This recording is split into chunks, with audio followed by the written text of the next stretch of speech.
Welcome to the worst of the best podcast. You wanted the best. Well, they didn't freaking make it. So here's what you get. From Canada, Ryan and Jason.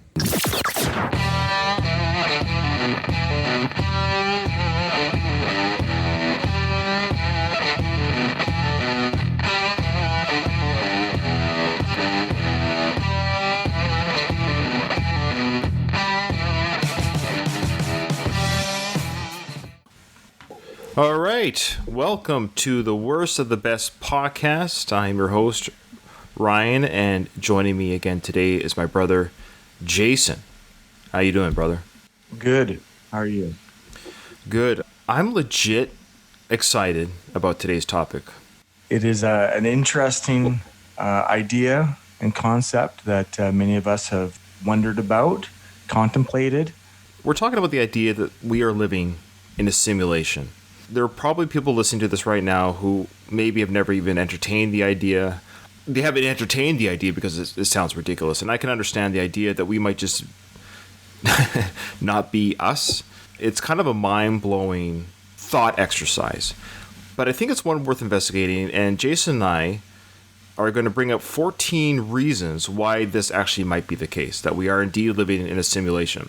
And some of these pieces of evidence, though some of them might be plausible or not so plausible or even outright crazy, these reasons were taken from Reddit, and the subreddits are called Are We Living in a Simulation and A Glitch in the Matrix. Now, if you want to see people giving their stories and accounts of why there might be a quote-unquote glitch in the Matrix, if we're living in a simulation, go to those subreddits on Reddit, and they're quite fun to read which I like to believe people's real experiences. I almost think it's easier just to write a real experience or an account than just making one up. Like, oh, I was walking across the street and a rabbit jumped out of nowhere.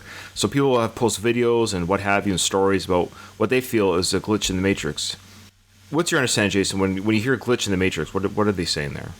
Things that don't seem like they should add up or be experienced that might give insight into, your a computer software glitching and then you kind of have a sneak peek into something, and then you're pulled back into what it was that you're experiencing to begin with.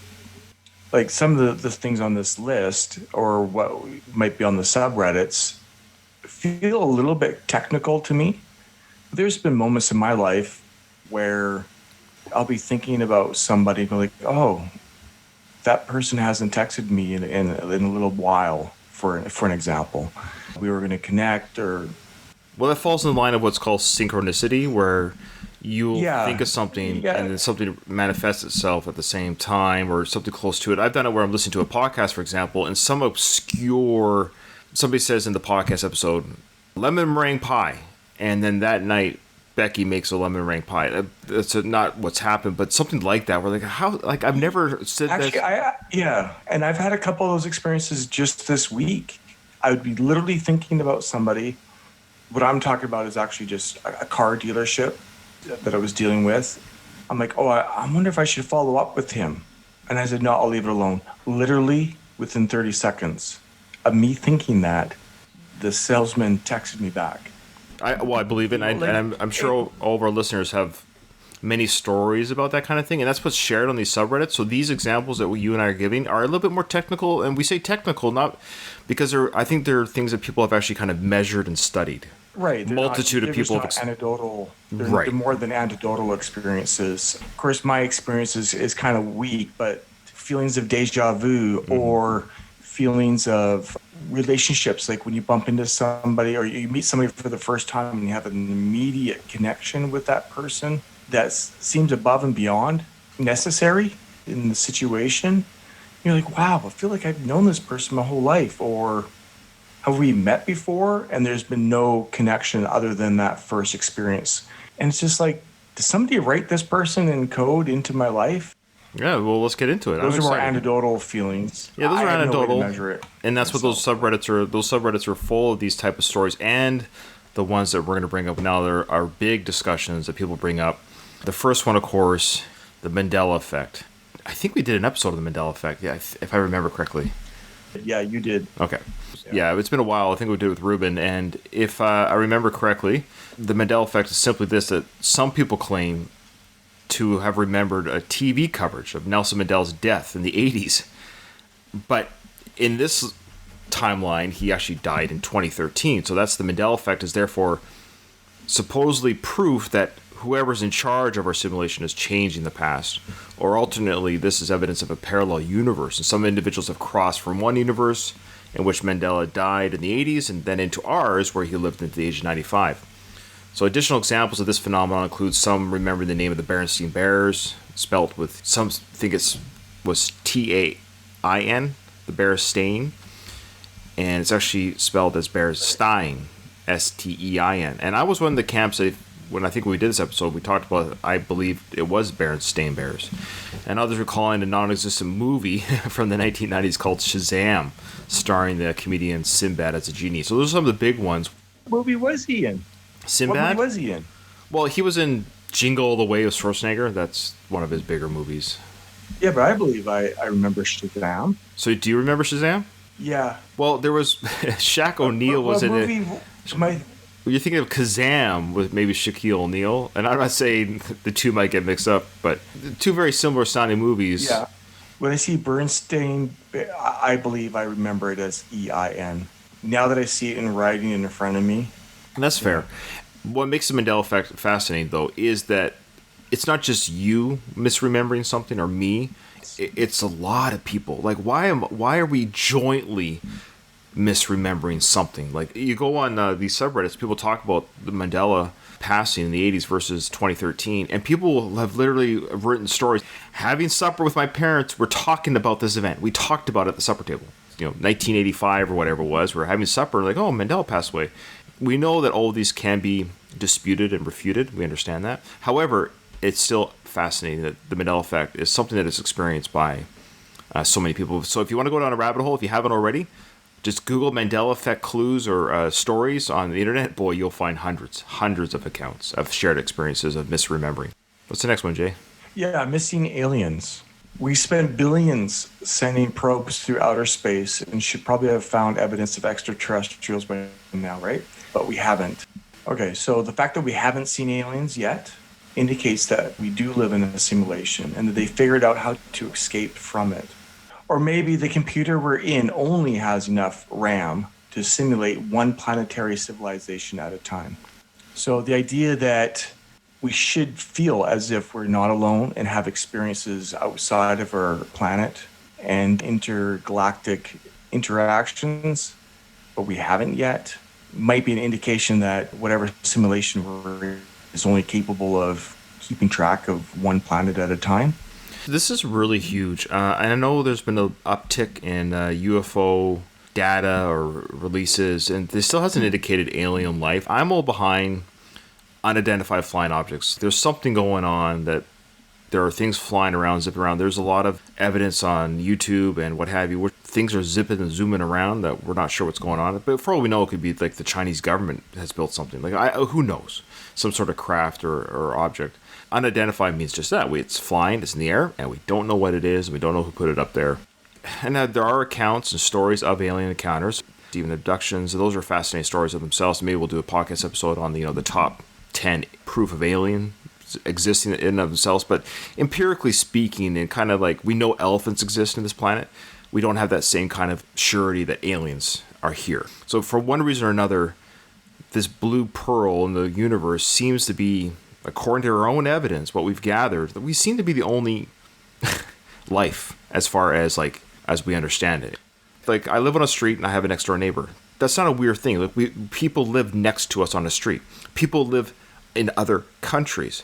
But why is it so crazy to think that somebody could live on a different planet? But in our simulation, if you want to say, in our experience here on this planet, the idea that something lives off the planet, that's a weird concept, but we don't question people living on the other side of the world. Why is it outside the dome, it's weird to think life exists? Why is that a weird concept? It seems like we have evidence, especially with the more releases of the UFO phenomenon, but that's a technical evidence. There's a technology that is surrounding us or interacting with us. But what it isn't evidence of is aliens. or a biological interaction. Right now, we just have evidence of a technological interaction outside of our capabilities, but there isn't the empirical evidence of a physical, biological individual or entity. It seems more evidence of a simulation because the interactions right now seem to be just technical and not biological. It's almost like there's an ad pop-up blocker on our planet where we can't connect with these other beings. Like we're stifled from it. No matter what we do, we can't get through to them. There's a blocker. It's like a firewall. Yeah, firewall. Yeah, there you go. All right, number 3. Electrons that can't make up their minds. Let me explain this one. This is a very interesting one. This one blows my mind. I've had it explained to me. I've seen YouTube videos on it. It's still kind of confusing, so bear with me. So in physics, there's a famous double slit experiment. Here's where electrons are fired at a photosensitive screen through slits in a copper plate, usually producing an interference pattern that indicates wave-like behavior. But when the same experiment is conducted under observation, electrons behave like particles, not waves, and there's no interference pattern. So some have taken this experiment to mean that our simulation is conserving its resources and rendering certain things only when it knows we're looking at them. So basically this is the man inside the fridge turning off the light.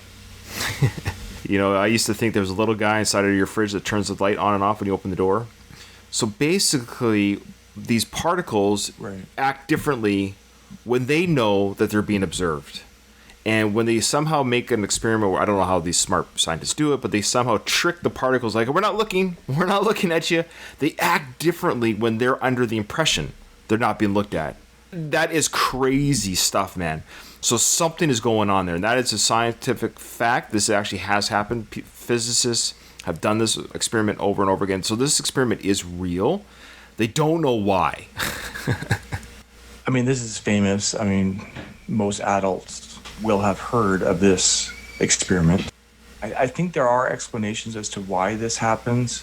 I'm not intelligent enough to be able to explain it myself. It is a fascinating phenomenon, even if it is somewhat explainable, if somebody has the physics background to be able to explain what is. Yeah, what a crazy idea that this thing is acting differently. It does behave differently. Yeah, that's crazy in and of itself. So something's going on here. Basically, it's like if you're playing a video game and you're the main character, so to speak, the non-playable characters, or the NPCs, they're called in video games, they just sit around not doing anything until you interact with them.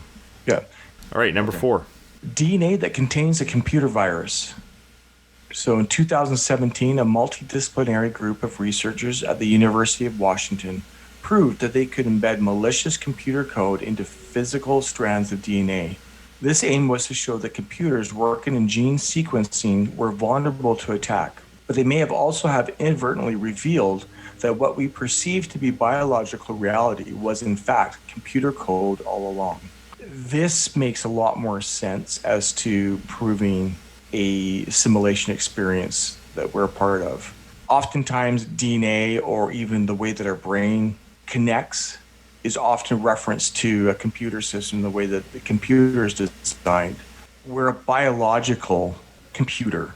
So we might be biological in form and shape, but we actually behave very much like a computer, the way that the DNA is put together, the way that our brains communicate with our body.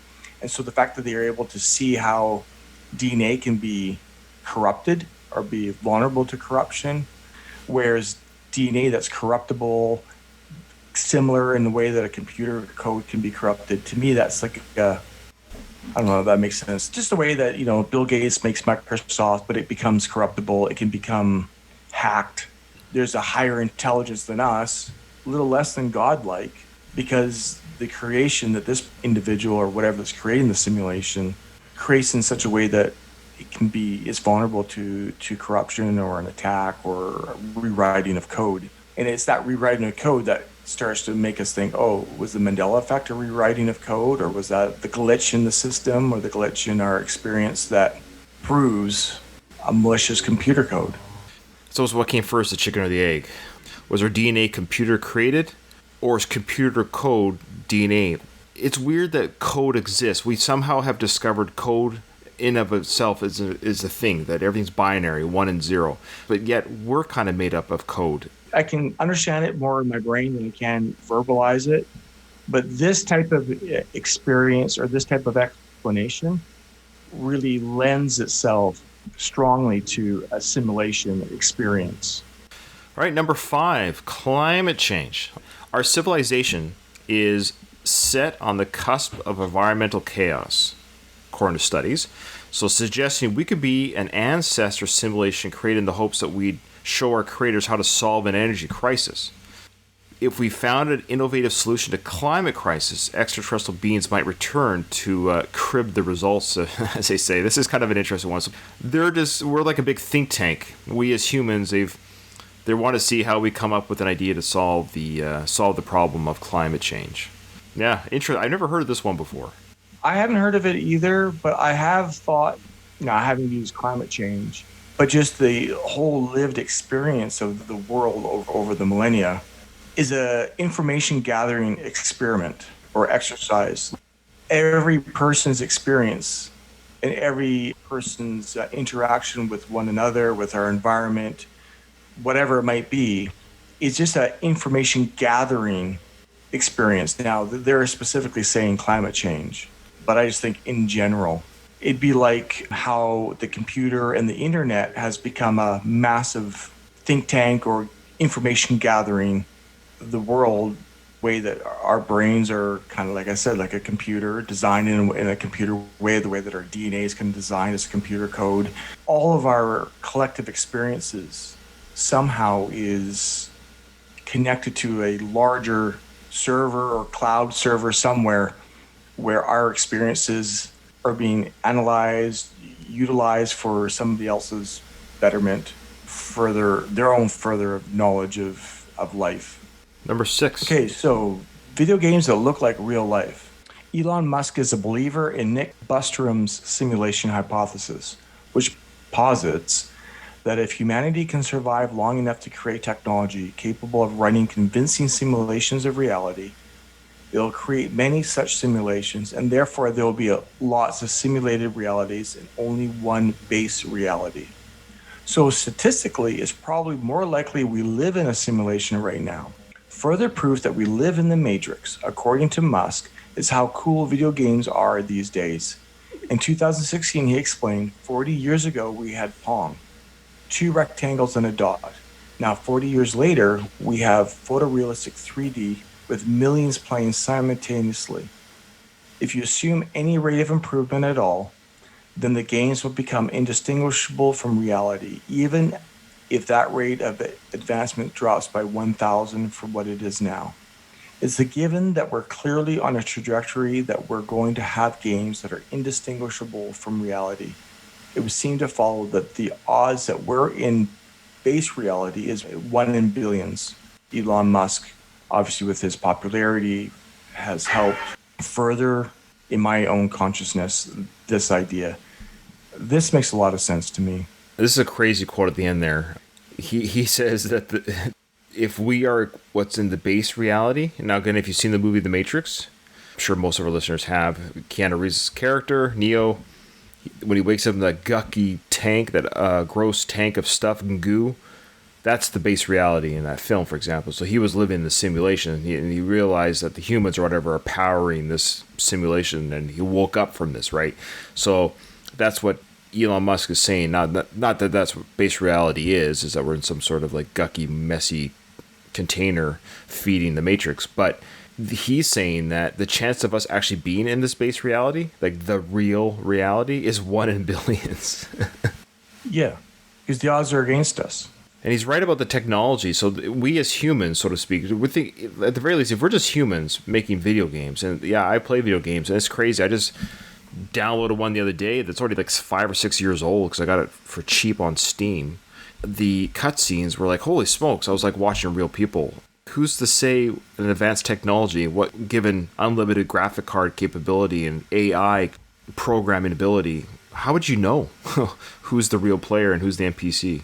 In the simulation that we could be in is designed that we slowly create We almost trap ourselves within the simulation by writing code, by advancing simulations. I mean, just think of VR goggles, right? The virtual reality goggles that we put on. And you can't not trick yourself into thinking that you're not in a simulation. You literally, your brain is hardwired to easily participate in virtual reality. And it's hard to separate yourself from that experience.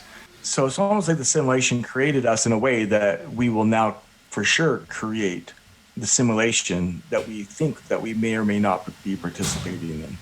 Number 7, weird news. Now, there's hundreds of examples of weird news or weird things that happen on a public level where you're like, this is odd. Some of the big ones, of course, doesn't matter what your political stance is, but the idea that Donald Trump won the election when he did and how he did, it kind of defied odds at the very least. Brexit happening, the 2017 Oscars envelope mix-up, that was a big one. Go Google that. That was hilarious, where the wrong Best Picture was read. The 25-point comeback of the Super Bowl at the same year. Just the idea that when things don't, on a global scale, feel right. Now, disasters happen and things like that happen or whatever. But when it's almost like, what is going on here? When there's a collective, by the world, these are things where a simulation makes more sense than these kind of things happening. Right. So I kind of, in some ways, connect these things with Mandela effect, right? I can see us looking back 100 years from now and going, oh, I remember Trump not winning, or, you know what I mean? Or I remember the envelope being, you know, the Oscar winning envelope being read, it was this and not this. I can see how over a period of time that changing, these odd events changing, or we misremembering. Number 8. Quarks with computer code.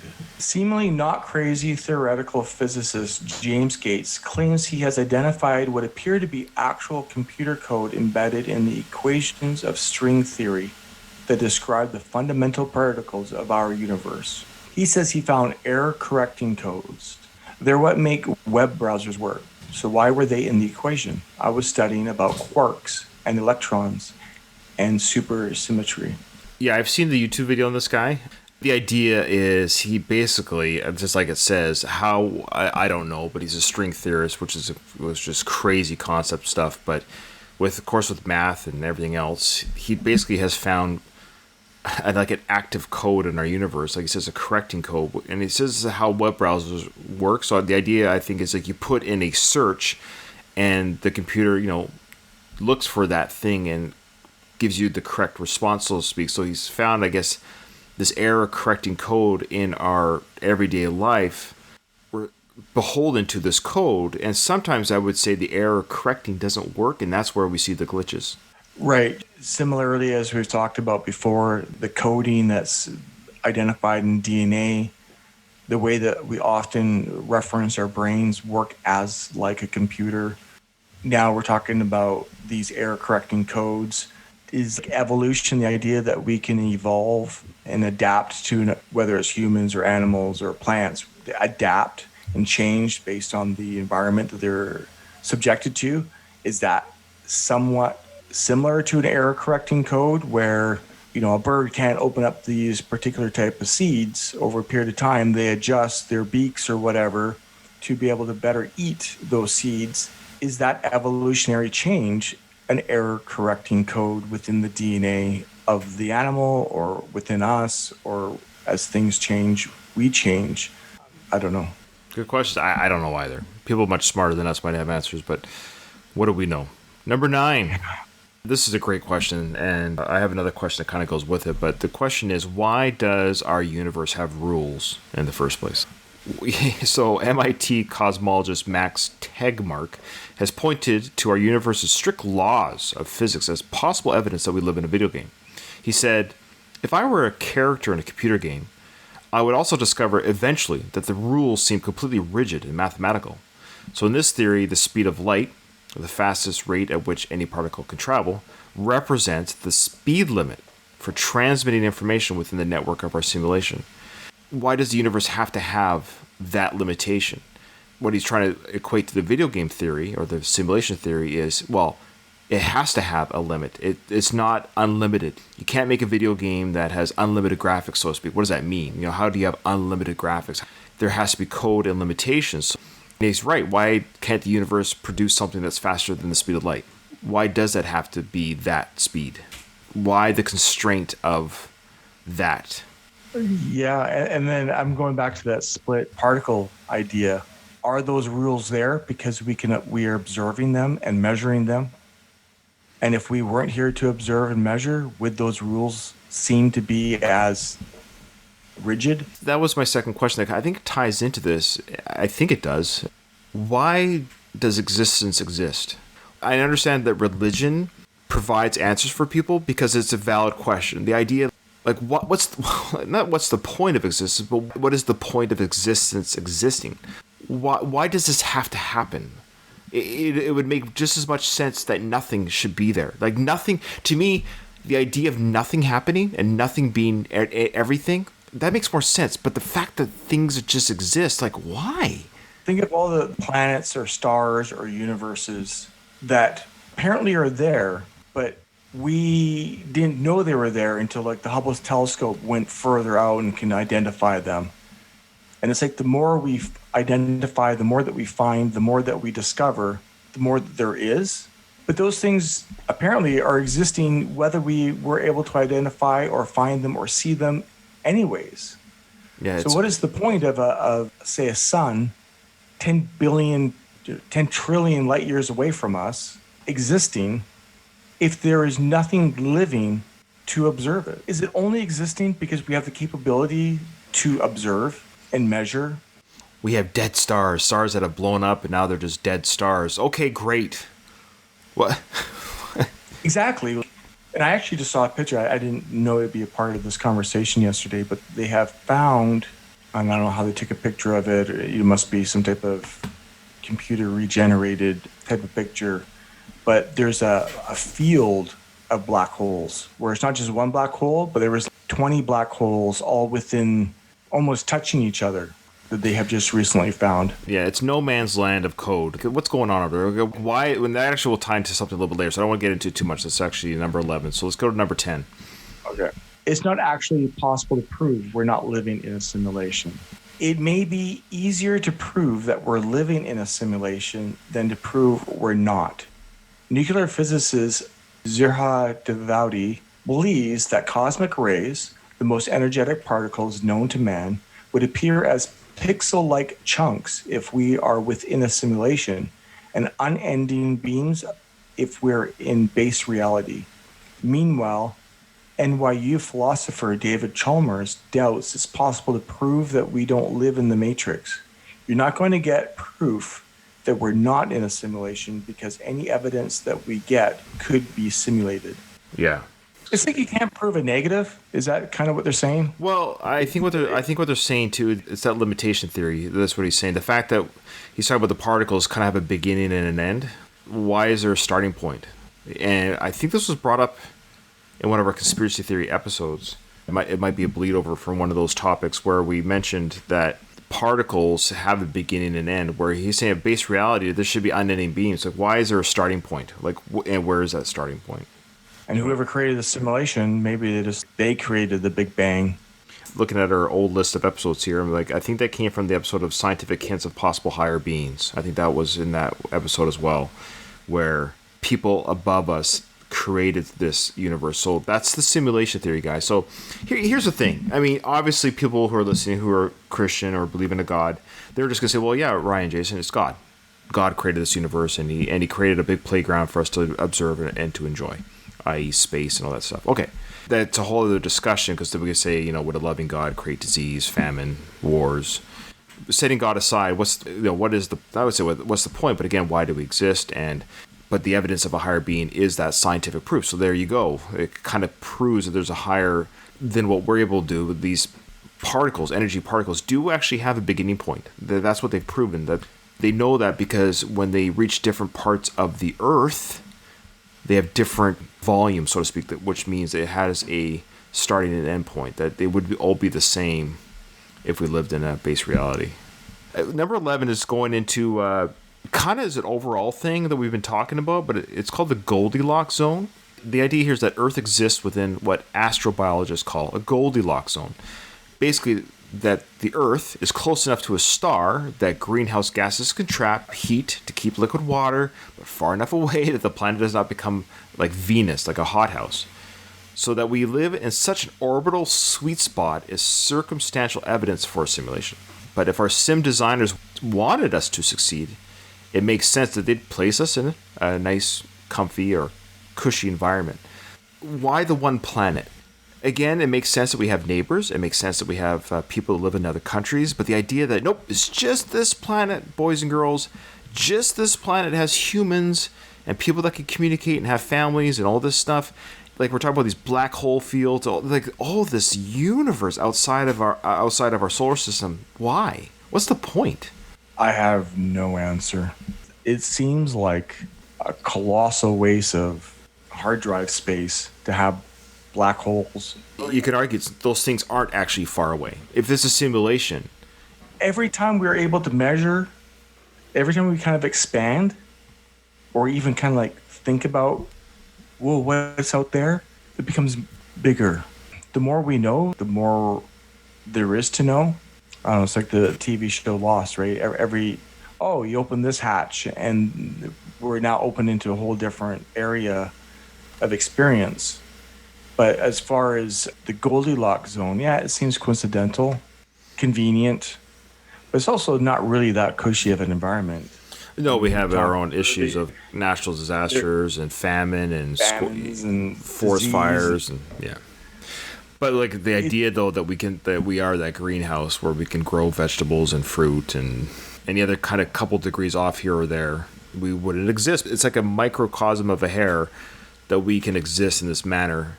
1 degree off of Earth's orbit around the sun, it'd be too hot or too cold. Yet here we are and we exist. Great, cool, we exist. Why? All right, number 12. It makes more sense than ghosts. Paranormal events are not hauntings or alien encounters, but glitches in the simulation.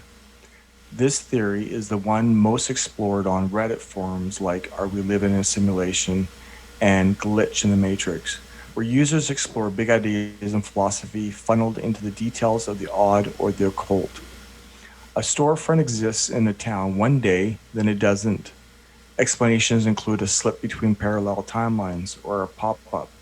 A car passenger sees the word render in the sky as if entering a new part of the video game. Elevators are a frequent setting for glitched stories. The jump between floors seem to encourage a slip within dimensions. We should say, if you've gotten this far in the episode and it's your first time listening to the concept of our show, we supply the best of whether it's clues, lists, doesn't matter, of whatever the topic is. And at the end of the episode, Jason and I will pick what we think is the worst from that best. So in this sense, we're giving you the best clues or indications that we live in the simulation, and we're going to pick independent of each other. We don't have our answers yet. I don't even have mine yet, quite. We'll then reveal to you, the audience, and ourselves as the hosts, what we feel is the worst or the least convincing piece of evidence that we are in a simulation. So if you had to take one out because you thought it was the weakest argument, which one would it be? Okay. I like this one. So this one definitely, this is a spoiler alert. I think this was one of the biggest ones because there's too many stories. There's just too many of just people seeing, hearing weird stuff, whether it's, yeah, sure, alien encounter, ghosts, just things like doppelgangers, you name it. There's just too much of this stuff where it almost just makes more sense. Oh, okay, it's a glitch in the Matrix. Oh, it's a glitch in the program. It just makes more sense. Like if we were in a simulation, things, the patch update is not there yet, or the coding didn't quite work out because whoever made this simulation could have, erred, or the coding itself just has errors that we observe. We observe the errors, and we then talk about it. That makes more sense than maybe a ghost. Yeah, I like exploring these ideas. I like that. That's fun. You hear the stories of people's past lives. Yeah. As a recycled character, are you respawning in the simulation? Sure. Obviously, there's many religions that talk about reincarnation. Could it just be like a respawning situation? Reusing genetically coded material, recycling it, reusing it. And so you have the feeling that you're reliving or you're being respawned. Then you have these like glitches in the fabric of the simulation. those coincidences, deja vus, could be a little bit more than just a happenstance. Could literally be a glitch in the simulation or worked into the code to have those experiences too. This next one, Jade, kind of ties in with Elon Musk's simulations. This is number 13. In 2014, the Harvard Smithsonian Center for Astrophysics connected 8,000 computers to create a 350 million light-year simulation of our universe and digitally aged it over 13 billion years. It's insane. So we were able to recreate something with our limited technology. That was 7 years ago. There's that video game called The Sims. So The Sims is a video game franchise which has sold over 125 million copies. In its first decade, shows that we, as simulations, enjoy playing with simulations. If and when a future version of humanity, if you don't think we're simulations, so if and when a future version of humanity finds themselves with the ability to create more realistic simulations, it wouldn't be a surprise if they decide to use it. Maybe, again, that's what we're living in. Maybe the world outside of us is a war-torn or desert world where inside the simulation, it's not so bad. I've done VR, like I've experienced VR a little bit. It's fun. And if somebody said, hey, you put on this headset and in this VR, you're a rock star and you have millions of dollars and go on stage and you get to experience what it's like to have a crowd, singing your songs. And of course, with advanced technology that would make it seem real, like who would unplug? People play video games already for hours. People have lost their marriages and family because they're addicted to quote unquote video games because they're just lost in their worlds that they're experiencing. You put that thing on your head and put yourself in a realistic simulation. The temptation to take that pill, I forget which color it was in the Matrix, but that's the whole idea. It might be easier just to live in that world than the one that's outside of it. It's as if the simulators who created our simulation create us in such a way that we will eventually create our own simulations in which we will happily live within. The code is designed to eventually lead us to a path of self-simulation. Self-simulation. We will eventually want to live within the simulation. Yes, please put me in that jail cell of simulation. And we're creating a code eventually to lead ourselves into that world. All right, last one. Yanni versus Laurel. Remember in 2015 when the world flipped out because we all looked at the same photo and some of us saw a blue dress while others saw a gold dress? Or the Yanni Laurel fiasco 2018. There was also the less explosive blue, gold, white flip-flop debate of 2016. Say what you will about pitch and volume and color saturation, these controversies made one thing clear. Each of us lives in our own world. What we perceive as reality is, in fact, partly a simulation created by our brains, using our past experiences to help us process the fragments of data we're receiving. To put it in another way, there is no spoon. This one is almost philosophical, but still applies in the idea that our observations of the world around us, it's just not the same with the people around us. It's like we are inherently created to create an alternate reality, to create our own simulation that we prefer to participate in. Philosophically speaking, we do things all the time to change the environment that we live in. If we're bored, we go play a sport or go watch a movie. That changes the environment that we are living in. If you're feeling burnt out or whatever, how do you fix that? You do something to change your reality by maybe going camping, unplugging from electronics. So you create a new simulation or a new experience within your own life. Some people might want to escape using drugs or alcohol. We're always changing our environment. We're living within the world, but we change it at the same time. So we're creating a different environment in which we're living in all the time.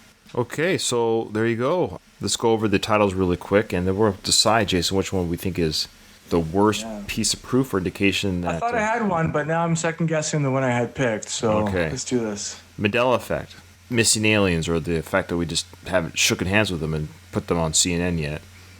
Electrons that can't make up their minds. DNA that contains a computer virus. Climate change. Video games that look like real life. weird news, quirks with computer code. Why does our universe have rules in the first place? It's not actually possible to prove that we're not in a simulation. The Goldilocks zone, it makes more sense than ghosts. We're already good at making simulations, and we're getting even better at it. And lastly, the Yanny versus Laurel. We observe the universe differently with each other than each other. It's just tough, because I kind of like all of them. I think I have mine. Do you have yours? Yeah, I do. So mine is the climate change one.